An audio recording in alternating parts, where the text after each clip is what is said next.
अनपेक्ष शुचिर्दक्ष उदासीनो गतव्यथ सर्वारंभ परित्यागी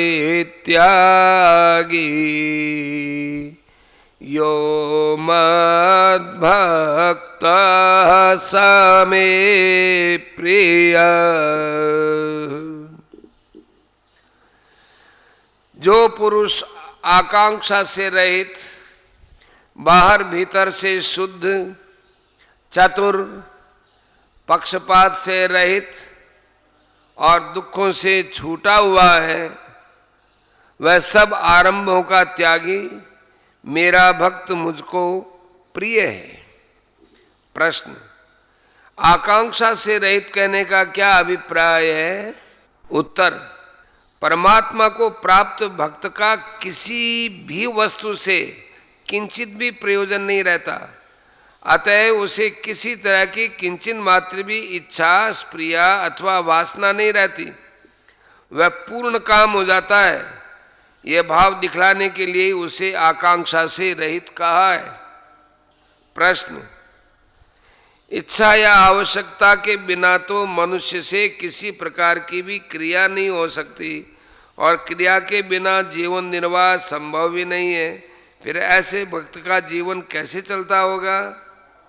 उत्तर: बिना इच्छा और आवश्यकता के भी प्रारब्ध से क्रिया हो सकती है, अतः उसका जीवन प्रारब्ध से चलता है। अभिप्राय यह है कि उसके मन, वाणी और शरीर से प्रारब्ध के अनुसार संपूर्ण क्रियाएं बिना किसी इच्छा, स्प्रिया और संकल्प के स्वाभाविक ही होते हैं।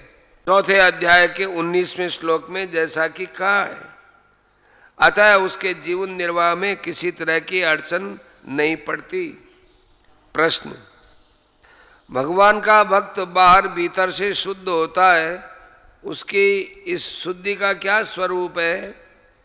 उत्तर: भगवान के भक्त में पवित्रता की पराकाष्ठा होती है।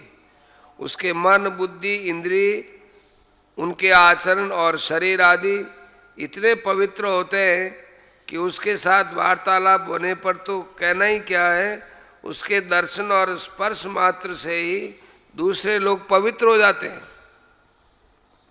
ऐसा भक्त जहाँ निवास करता है वह स्थान पवित्र हो जाता है और उसके संग से वहाँ का वायुमंडल, स्थल, जल सब पवित्र हो जाते हैं। प्रश्न: दक्ष शब्द का क्या भाव है?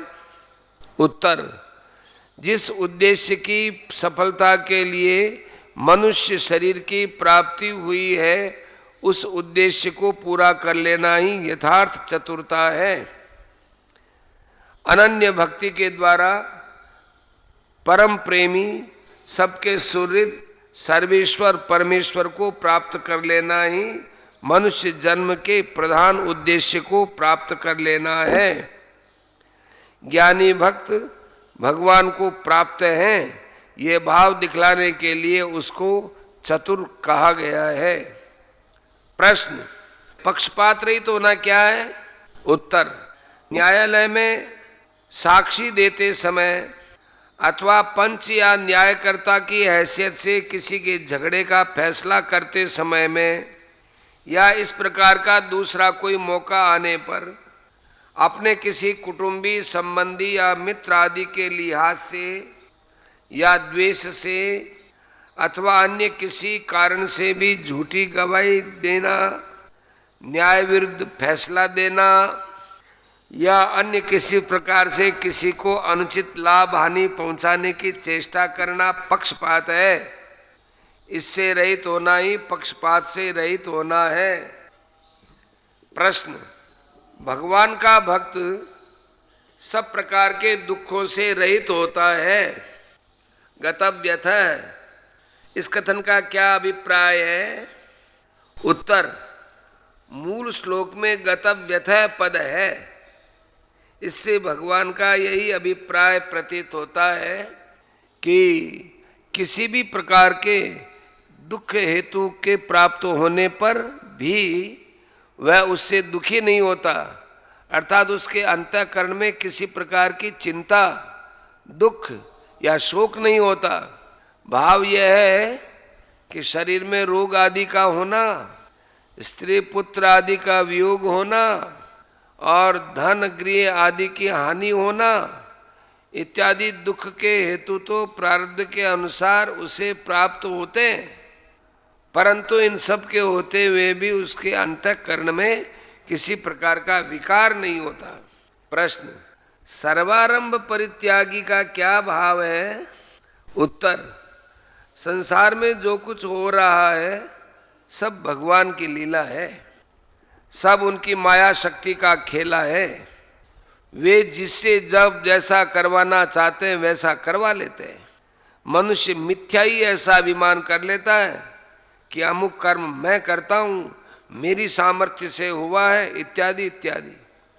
पर भगवान का भक्त इस रहस्य को भली भांति समझ लेता है, इससे वह सदा भगवान के हाथ की कठपुतली बना रहता है। भगवान उसको जब जैसा नाचते हैं वह प्रसन्नता पूर्वक वैसे ही नाचने लगता है, अपना तनिक भी अभिमान नहीं रखता और अपनी ओर से कुछ भी नहीं करता। इसलिए वह लोक दृष्टि में सब कुछ करता हुआ भी वास्तव में कर्तापन के अभिमान से रहित होने के कारण सर्वारंभ परित्यागी ही है।